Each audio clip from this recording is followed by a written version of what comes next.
I see.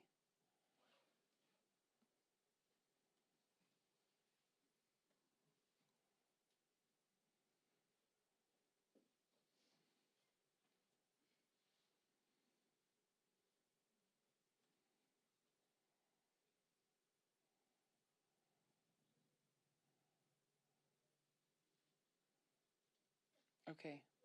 Oh, good. Okay.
Good afternoon, everyone.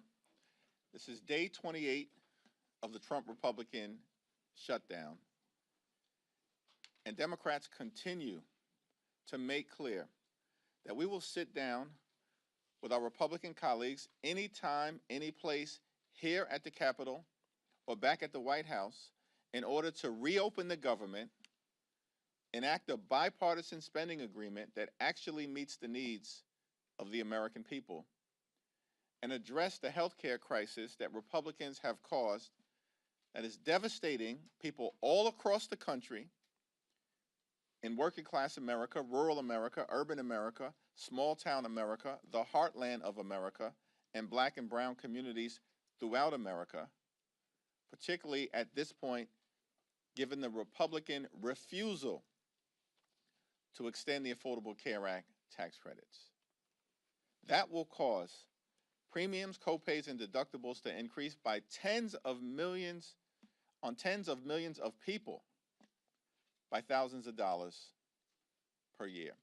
At the same time, Republicans are now threatening to weaponize hunger against the American people and withhold funding for nutritional assistance for children and seniors and veterans and women. This is on top of the fact that in the one big ugly bill that Republicans passed in July, in addition to a nearly $1 trillion cut to Medicaid, Republicans enacted the largest cut to SNAP in American history, $186 billion cut. They ripped food from the mouths of children, seniors, veterans, women, and families in order to provide massive tax breaks to their billionaire donors. It's completely and totally unacceptable. And on top of that, now they are threatening to withhold funding that the Trump administration has in a contingency fund in ways that will deprive everyday, hard-working American taxpayers of the nutritional assistance they need to put food on the table. It's now my honor to yield to the top Democrat on the Appropriations Committee, Congresswoman Rosa DeLauro. Thank you. Thank you so much, Mr. Leader, for convening this press event today and on this particular issue, which is really so critical. And I want to say a thank you to my colleague, Angie Craig, and as the ranking member on agriculture. Thank you for your expertise. Thank you for your leadership on this very, very critical issue that we're talking about today. I want to start by making one thing abundantly clear. What President Trump is doing on the hunger issue and on the nutrition issue is immoral. I am the ranking member on the Appropriations Committee, and I promise you that there is funding available to provide SNAP benefits beyond November 1st. There is, at the very least, over $5 billion in contingency funds that Congress set aside. Congress, Democrats and Republicans, set aside explicitly to pay out SNAP benefits in the event of some unforeseen circumstances, like President Trump's shutdown. They are, in fact, by doing this, in violation of the Empowerment Control Act of 1974. The contingency funding that we set aside for SNAP is not optional spending. It is required by the law. We appropriated that money for this purpose. The White House must spend it, and what they are doing right now, blocking these funds from going out, is illegal. As a matter of fact, on October 1st, they took $750 million from this fund to deal with paying benefits in Puerto Rico and providing administrative costs to other states. So they acknowledge that this fund can be used. in order to deal with SNAP benefits. There was nothing stopping the Trump administration from making sure that every single one of the 42 million Americans, 16 million children, 8 million seniors, 4 million people with disabilities, 1.2 million veterans received nutrition assistance in November. And we are at a cost of living crisis with skyrocketing food costs. And President Trump is doing right now is using the fear that so many working people have about where their next meal is coming from as a political bargaining chip. Does anyone actually believe for 1 second that if President Trump really wanted to cover the SNAP benefits, they would not be able to find the money?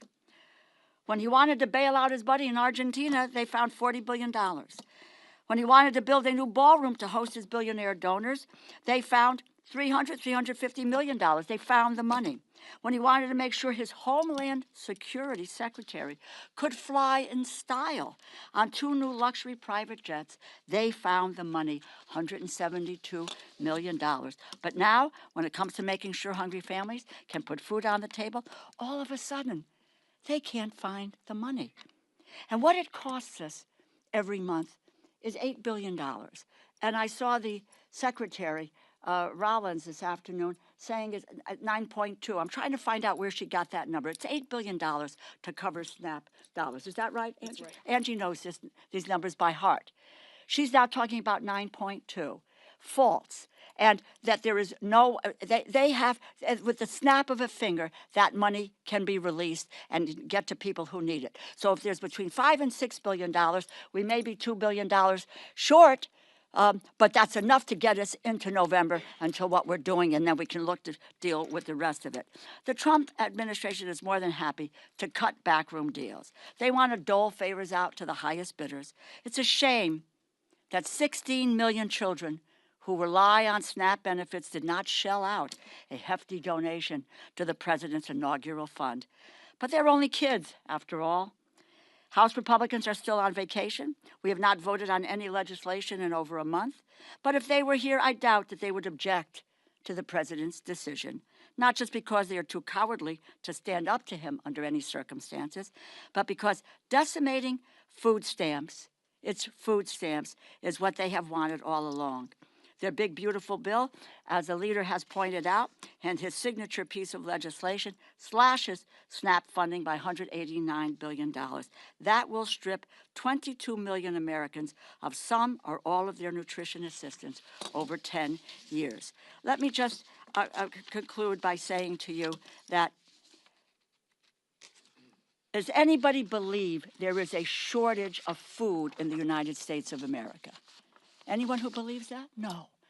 We have an abundance of food here in this country. And the president is required by law to use the remaining money in the contingency fund that Congress appropriated. It's not up for debate.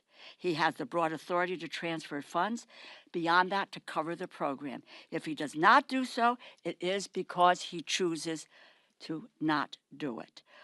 It may be because they don't care about feeding hungry families.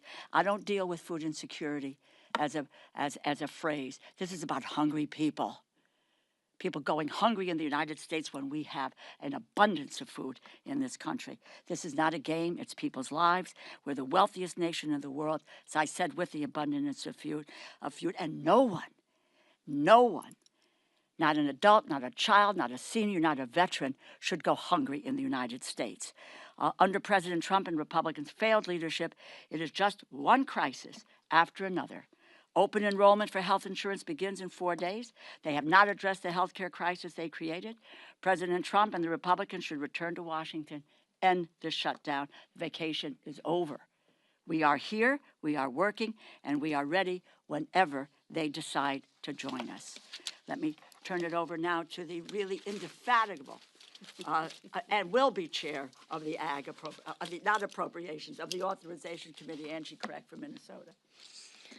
Well, thank you so much, Rosa, and thank you, Leader Jeffries. We are here today because President Trump and Secretary Brooke Rollins have chosen to take food away from 42 million Americans. Instead of coming to the table and working with Democrats to find a way to protect Americans from losing their health care, their health insurance premiums increasing dramatically, or both, the Trump administration has chosen to use the security of food in our country as a bargaining chip in a government shutdown. The president can't even be bothered to be in the country while Americans line up at food shelves across our nation. 440,000 Minnesotans alone need access to the SNAP program. The Trump administration has the appropriated funds and legal authority to fully fund SNAP in November, plain and simple. They are refusing to follow the law, and they are cutting food assistance when there are ample funds available, over $5 billion in the SNAP contingency fund, and they have the legal statutory transfer authority to fund the rest. If the president wanted to help feed hungry Americans, he would. He's shown us that. He does whatever the hell he wants to, whether it's legal or not. This is not only legal, but it is the right thing to do. But his actions have shown a callous disregard for America's seniors, veterans, and families with children. Earlier this year, he canceled food orders to food banks, stopping $500 million worth of food from reaching people in need. Food that our family farmers across this nation have grown. Food that they counted on being able to sell to the nation's food banks. The Republicans' one and only priority this Congress has been the big ugly bill, which not only cut health care by $1 trillion, but also cut SNAP by $186 billion, a frontal assault on our most effective basic need food assistance program to help vulnerable members of our community who rely on it to keep food on the table. Now the administration is taking food away from 16 million children, 8 million seniors, and 1.2 million veterans. Their hands are not tied. Their hands are not tied. The law is clear. The law is as clear as this administration's cruelty is as clear. The law is as unambiguous as congressional Republicans' desire to let the ACA tax credits expire. It is unconscionable. It is egregious, and it is illegal. I'm calling on the president to do the right thing and the moral thing, which coincidentally offers him a chance to do something he rarely does, which is follow the law. I'm calling on my Republican colleagues to speak up to your friends in this administration and at the USDA and deliver a simple message. They have the money and the authority to fund SNAP. Hungry Americans are not poker chips. Their health and well-being are not to be gambled with. And I so appreciate the attorneys generals from across this nation, including my own Minnesota Attorney General Keith Ellison, for standing up to this administration earlier today. Stop playing politics with America's hungry children, veterans, the disabled, seniors. Get back to the negotiating table. Open up the government and fund SNAP in November. Thank you. Connecticut joined that suit too, so excited to be with you. We're going to do on-topic questions first around the shutdown, SNAP, and healthcare. My question is for Congresswoman DeLauro on the shutdown. The speaker said that throughout the shutdown the last month or so that appropriators have still continued to work on the 12 appropriations bills. Can you talk about what that work has looked like as lawmakers have been off the Hill? How have your members been able to engage with Republican appropriators in both the House and Senate? Sure. When the four of us sat down, Congressman Cole, Senators Murray and Collins and myself, it's really now over a month ago, and we came together and we talked about 2 or 3 things. One of them was that what we needed to do was to have the top lines for the agriculture, interior, and the military construction bill. The second thing, and we agreed that we would do that, so we had a number to work to. The second thing was that we would do a bipartisan continuing resolution. a bipartisan continuing resolution. And that would include two things. One of which was to take into consider Democratic priorities, because all of the bills that we had seen were just unilaterally partisan.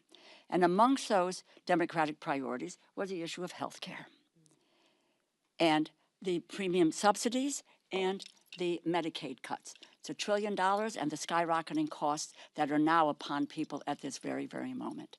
And the other thing that we spoke about, and there was a consensus about this, that what we needed to do was in the future, when the appropriators came to a conclusion, that would stick, and that we wouldn't have any unelected bureaucrats who were saying, no, money's going here, money's going there, everywhere, except for where it was appropriate. We had consensus about that.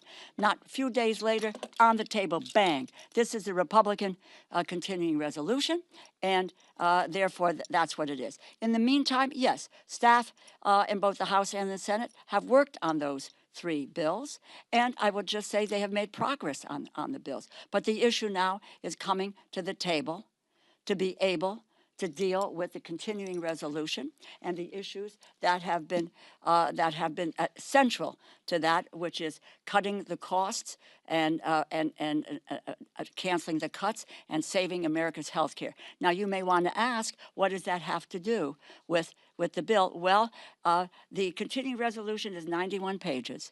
67 of those pages are about health care and so forth. So it is the appropriate conversation, and given that those notices are going out now, that we need to deal with it now. So we are waiting for them to come to the table to reopen the government, and honestly, if we can get my 3 other colleagues, we would move on appropriations bills. But they have refused to come to the table since the outset of this debate.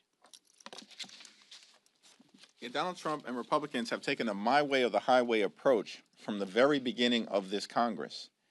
And we've maintained, led by Rosa DeLauro, that we want to sit down and negotiate a bipartisan spending agreement, now reopen the government, but at the same period of time, address the Republican health care crisis, which has been devastating on everyday Americans and hardworking American taxpayers throughout this year, including the largest cut to Medicaid in American history. Hospitals, nursing homes, and community-based health centers closing because of Republican policies and their one big ugly bill throughout America, including in rural parts of the country.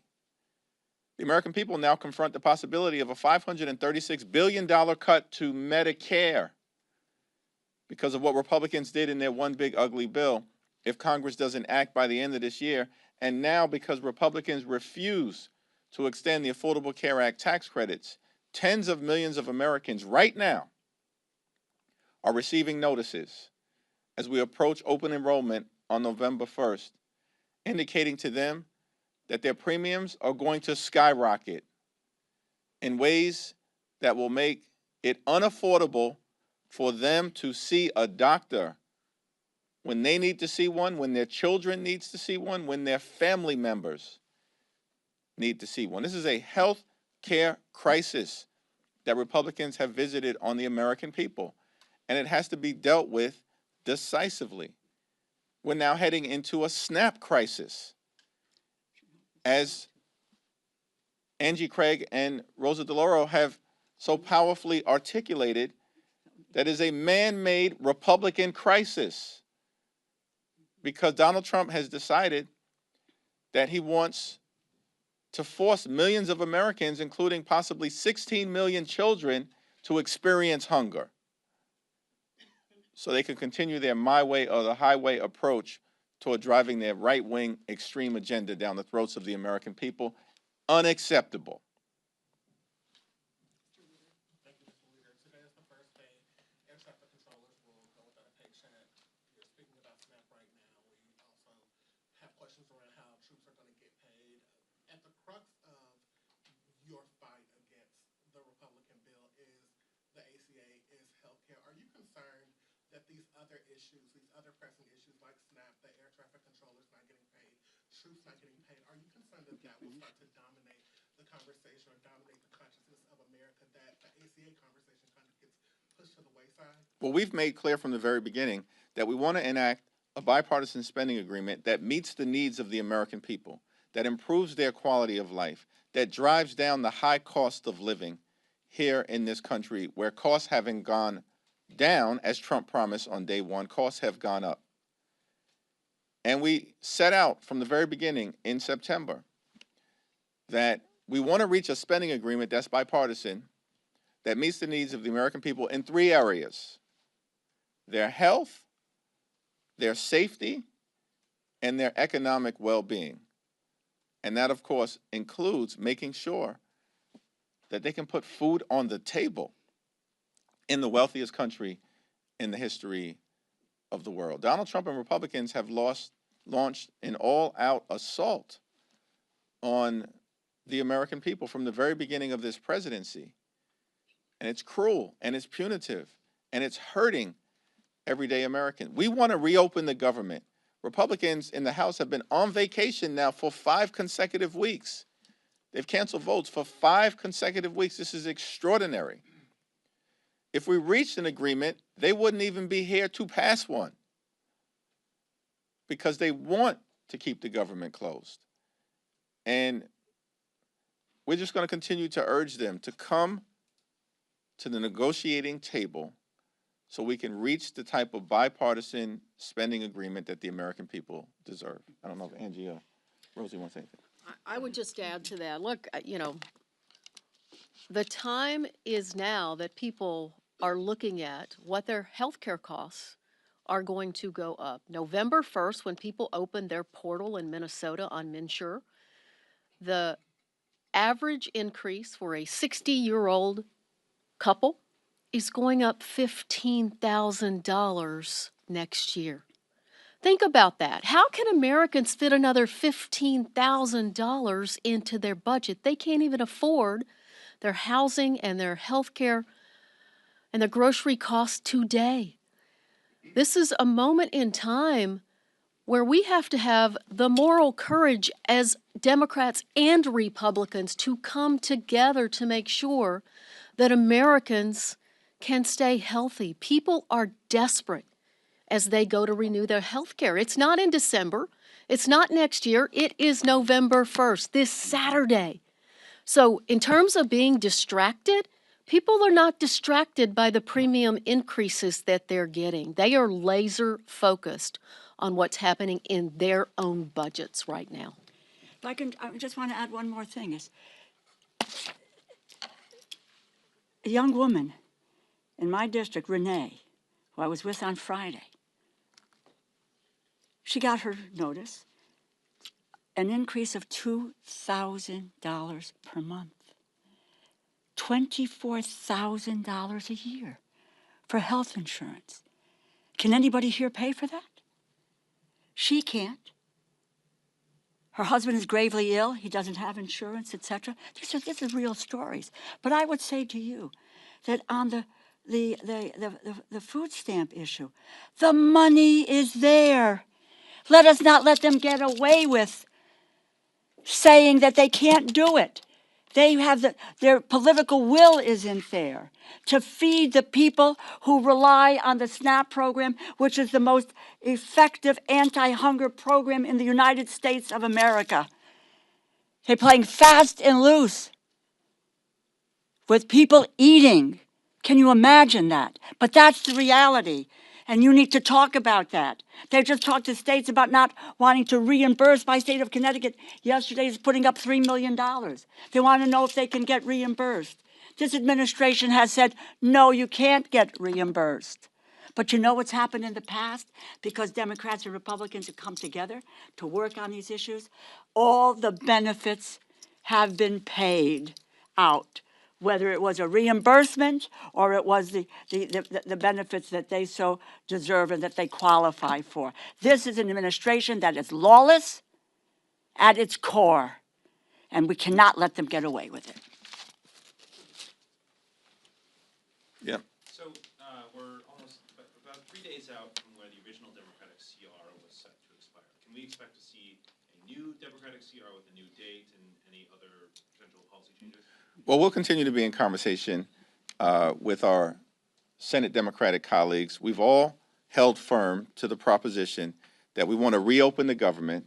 We want to negotiate a bipartisan spending agreement. That's our position, and we've maintained it from the very beginning. The problem, the reason why we're in this shutdown, day 28, is that Donald Trump and Republicans continue to maintain a my way or the highway approach, and the American people know it, which is why the American people have turned against Donald Trump and Republicans, because their policies aren't working. They've gone too far in area after area after area and have not made life better for the American people. So we'll continue to be in dialogue with our Senate Democratic colleagues, but publicly, our position has been the same as our private position, which is we'll sit down anytime, any place with anyone on the other side of the aisle, either here at the Capitol or go back to the White House, where we've repeatedly made clear to President Trump, reconvene the legislative leaders, convene the appropriators, do what leaders do in moments like this, as opposed to being missing in action now for 28 days while finding $40 billion to bail out a right-wing wannabe dictator in Argentina and destroying the historic parts of the White House in real time so that he can construct a ballroom where he will be celebrated like a wannabe king. This is all outrageous stuff. And the American people see it unfolding before their very eyes. And they know that Donald Trump and Republicans have not been serious about doing what is necessary to enact a spending agreement that actually improves the quality of life of hardworking American taxpayers. So. Thank you, Mr. Leader. Republicans have said that the easiest way to fund SNAP is to reopen the government. And you say that Democrats want to reopen the government. Why not call on your Senate colleagues, your Senate Democratic colleagues, to reopen the government and alleviate all the impacts of the shutdown, and then immediately dive headfirst into solving this healthcare crisis? All hands on deck.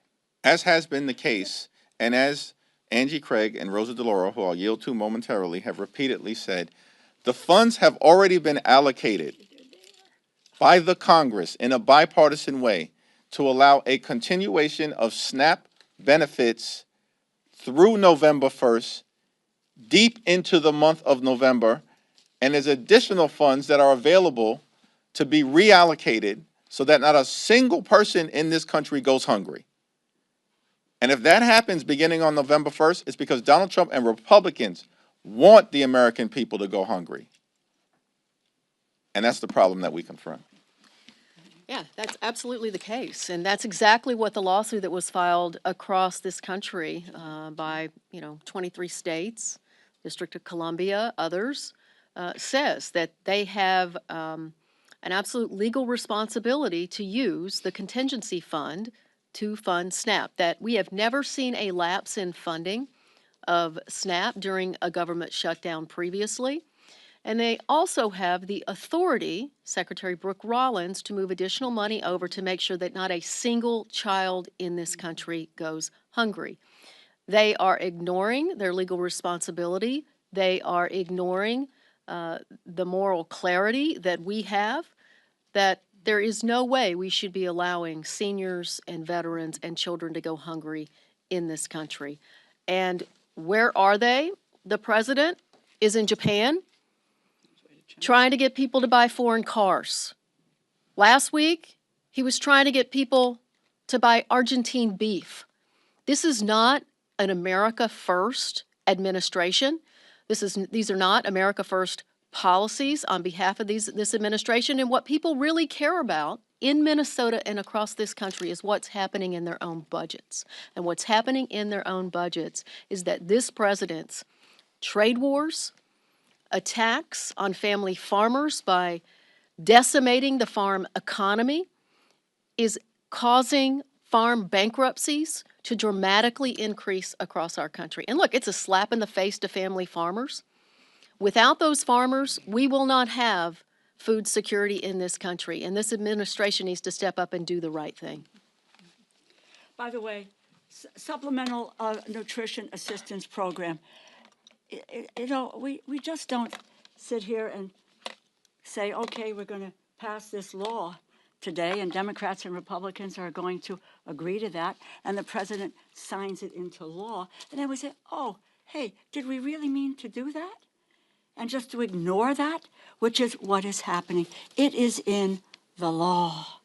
And they are violating the law because they don't have the political will to do it. Because, you know why? Because what they want to do is, as Secretary Rollins did this afternoon on TV, is to say that the Democrats are responsible for taking food out of the mouths of children, or some other, quite honestly, cockamamie excuse that she might have for not following what the law of the land is. But it is, quite frankly, starting with January, there's been an unbelievable violation of the Constitution and the laws of this nation with this administration. But you know, let's stand our ground and let the people know that the money is there. They need to wave their magic wand, and the money will go out, and in short order, we'll be able to get 42 million people fed in the way that the food stamp program has done from its outset. Let me thank Congresswoman Rosa DeLauro and Congresswoman Angie Craig for their continued leadership. Thank you. Thank you. This question is for any of the representatives, but Okay. now it'll be for you, Leader Jeffries. Mike Johnson and some of his Republican colleagues have pointed out the pain of Americans losing access to nutritional assistance programs, including this press conference today, although they do blame Democrats for funding health care for who they call illegal aliens. Do you think there's going to be any flexibility for them in meeting with Democrats to address this issue, given they've talked about it? The Republicans passed that one big ugly bill in July. And that bill hurts everyday Americans to reward their billionaire donors. And in that bill, they enacted the largest cut to Medicaid in American history. Hospitals, nursing homes, and community-based health centers are closing all across the country, including in Louisiana, because of what Mike Johnson and Republicans did in that one big ugly bill. And at the same time, they cut SNAP benefits by $186 billion. Donald Trump and Republicans literally ripped food from the mouths of hungry children, seniors, families, and veterans in order to reward their billionaire donors. That's what the one big ugly bill was all about. And so at this moment in time, these Republicans have zero credibility as it relates to the issues connected to health care and SNAP, because the American people have already seen what Republican policies look like. And that's ripping health care away from millions of Americans and doing the same thing as it relates to nutritional assistance. Our position continues to be clear. Let's sit down. Let's reopen the government. Let's find a path toward a bipartisan spending agreement that actually meets the needs of the American people. But we have to address the Republican health care crisis and the fact that on November 1st, just a few days from now, open enrollment will begin and reality will strike for tens of millions of Americans who receive their health insurance, both from the Affordable Care Act tax credits and beyond, that their health care costs are about to skyrocket, in some cases increase by $10,000 per year, $15,000 per year, more than $20,000 a year. These are working class Americans who are about to be hit with these dramatic increases that they cannot afford. And that's why Democrats continue to be in this fight until we win this fight. Thank you, Leader Jeffries. The House Oversight Committee released their report into former President Biden's auto pen use, and the probe that they investigated. And Attorney General Pam Bondi said that the DOJ will initiate a review of the Biden administration's reported use of the auto pen for pardons. Can I get your reaction to that? The so-called chairman of the House Oversight Committee, James Comer, continues to behave like a malignant clown. We can't point to a single thing that he's actually done to make life better for the American people. Here's what he should investigate if he's investigating presidents or former presidents. Investigate the fact that Donald Trump promised that costs would go down on day one. He promised, Donald Trump, repeatedly, that costs would go down on day one. Costs haven't gone down. They're going up. Inflation moving in the wrong direction, as evidenced by the most recent report that was just issued last week. Housing costs are up, grocery costs are up, childcare costs are up, electricity bills are through the roof. And now, because of the Republicans' refusal to extend the Affordable Care Act tax credits, tens of millions of Americans are about to experience dramatic increases in their health care costs that will force medical bankruptcy on many of them, or they'll have to make a choice between going to see a doctor, putting clothing on their back, paying the rent or mortgage, or putting food on the table. This is what's happening in the United States of America, the wealthiest country in the history of the world. If James Comer wants to investigate something, investigate Donald Trump's lie that he was going to lower costs on day one. Two questions. The first is about the federal workers, the largest unions letter earlier this week. Does this give you any concern that that'll put pressure on Senate Democrats to cave? And then the second question is about Mamdani. Obviously, the union's endorsement. Do you encourage Leader Schumer to do the same? I issued a statement with respect to the mayor's race in New York City last Friday. That statement speaks for itself. In terms of the current situation that we find ourselves in relative to hardworking federal employees, we support them and will continue to stand by them. The Trump administration has fired or let go more than 200,000 hardworking federal civil servants this year prior to the shutdown that they're visiting on the American people. That's what the Trump administration has done. This year, fired more than 200,000 hardworking federal employees. They have been targeting civil servants from the very beginning of this presidency. In fact, members of the Trump administration have said publicly that they want to traumatize federal employees. That's what they've said. That's what the OMB director said. So our position will remain consistent. We want to reopen the government. We want to make sure that every single federal employee gets paid, both the ones who are furloughed and the ones who are essential workers who have been forced by this Trump administration to work without pay because Donald Trump and Republicans continue to keep the government shut down. We know that's their position because House Republicans have canceled votes for 5 consecutive weeks. We know that's the Republican position because the Senate Republican leader continues to bring the same partisan Republican spending bill to the floor for a vote. It's now been brought to the floor 13 times, and it's went down to defeat 13 times because Leader Schumer and Senate Democrats, partnering with House Democrats, have continued to take the same position. We will not support a partisan Republican spending bill that guts the health care of the American people. Third row. Thanks, sir. I'm curious for your reaction to reports that DHS has purged senior ICE officials and wants to replace them with Border Patrol.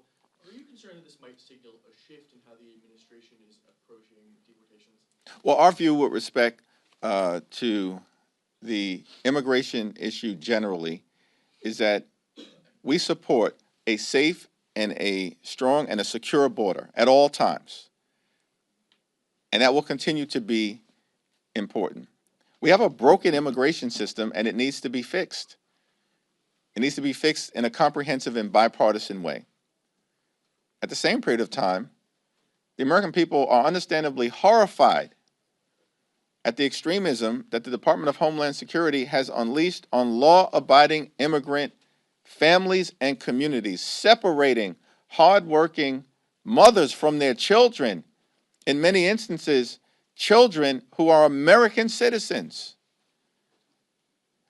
And so it's our hope that if there's going to be a change in personnel, it's actually to enact a more humane approach rather than what we've seen in community after community throughout the country, including in the Chicago area, which is rightly turning off the American people to the extreme immigration policies of Donald Trump and the Republicans. Yep. Do you believe Eleanor Holmes Norton should retire given mounting concerns over her mental fitness for office? I have not had a recent conversation with Delegate Eleanor Holmes Norton. Obviously, she's had a legendary career. Ultimately, it's going to be her decision and the people of the District of Columbia to make that decision as to who's best positioned to represent their interests moving forward. Thanks. Just piggybacking off of an earlier question, regarding the federal workers union, Speaker Johnson earlier today, reportedly on the call with his conference, indicated that he thought that that pressure and the SNAP benefits would force Democrats' hand to adjust. What's your response to his supposition that this may change things? And is there any, in your mind, is there an off-ramp? Well, Democrats are going to continue to stand up for hardworking federal employees, as we've done throughout the year, in the face of the relentless targeting of civil servants by Donald Trump and his administration. Federal employees know who stands on their side. It's us, House and Senate Democrats. They've lived the experience of the Trump administration going after them in the most horrific ways possible since January 20th, and we, as House and Senate Democrats, are going to continue to stand up for them. We're going to continue to stand up for nutritional assistance. It's the Republicans who cut $186 billion, the largest cut to SNAP in American history. They just did this in July as part of their one big ugly bill so they could reward their billionaire donors and continue to subsidize the lifestyles of the rich and shameless. It's out of control. That's their track record. That's the Republican track record. And of course, we're going to continue to stand up for the health care of the American people. And I don't know why Republicans think this is a game. This is not a game. This is about the health and the well-being economically of the American people. And Democrats are going to stay in this fight until we win this fight for working class Americans, for middle class Americans, and for hardworking American taxpayers. Thank you all.